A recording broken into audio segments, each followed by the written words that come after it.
తారక రామారావు గారు పెట్టిన పార్టీకి చాలా సంవత్సరాల నుంచి కూడా పెద్దలు చాలా మంది ఉన్నారు. మొదటి రోజు నుంచి జెండా మోసులు కూడా ఉన్నారు. ఆ జెండా మోసులు ఈ రోజు కూడా మీరు మన పార్టీ కోసం కష్టపడి మీలో ఒకటిగా నేను ఉంటున్నందుకు నిజంగా చాలా గర్వపడుతున్నా, చాలా సంతోషంగా ఉంది.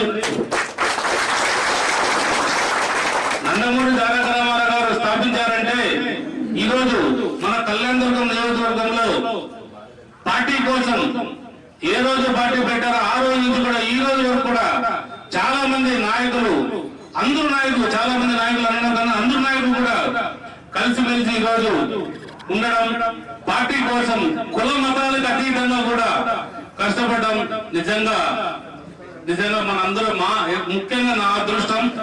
ఈ రోజు మీ ముందు నేను ఎమ్మెల్యే అభ్యర్థిగా పోటీ చేశాను. మీరు అందరూ సహకారంతో రేపు 4వ తారీఖు మన కౌంటింగ్ జరిగిపోతుంది. భగవంతుని మనం ప్రార్థిస్తాం.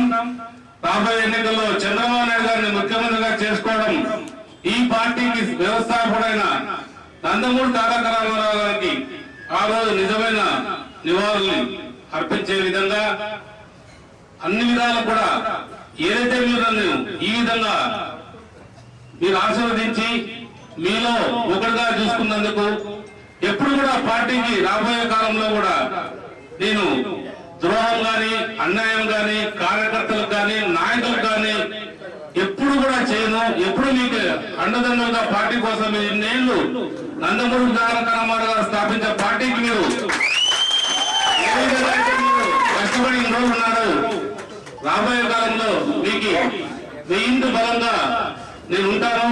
ఖచ్చితంగా కూడా ఏ కష్టం వచ్చినా కూడా పార్టీ నేను కూడా మీరు ఒక కార్యకర్తగా పనిచేస్తాను తప్ప ఏ ఒక్క రకమైన ఇబ్బందులు గురి చేయడం కానీ, మన పార్టీ వాళ్ళు విస్మరించడం కానీ, మన పార్టీ వాళ్ళు ఎవరైనా కూడా ఇబ్బందులు పెడితే మనందరూ కూడా కలిసి పోరాడే ఇబ్బందులు పెట్టిన వాళ్ళు ఎదుర్కొంటాం తప్ప వెనక్కి పోయే ప్రసక్తి లేదు.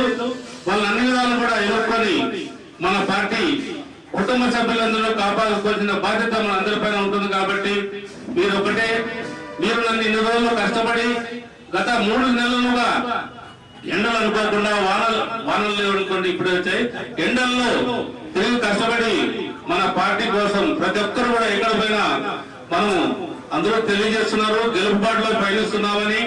అది 4వ తారీఖు వరకు కూడా మనం వేచి చూడాల్సిన అవసరం ఎంతైనా ఉంది. కాబట్టి ఎప్పుడు కూడా మనం అందరం కూడా కలిసిమెలిసి ఇలాగే ఉన్నాం. పార్టీ ఎన్టీ రామారావు గారు స్థాపించారు. 2 రూపాయల కిలో బియ్యంతో నుంచి పేదవాడికి ఎలా మనం ఉపయోగపడతామో రామారావు ఆ రోజు మన పార్టీని రూపొందించారు. మనం కూడా మన కళ్యాణదుర్గం ప్రాంతంలో అభివృద్ధి బాట వేసి అభివృద్ధికి చాలా కూడా మనం చేయాల్సిన బాధ్యత మన అందరిపైన ఉంది.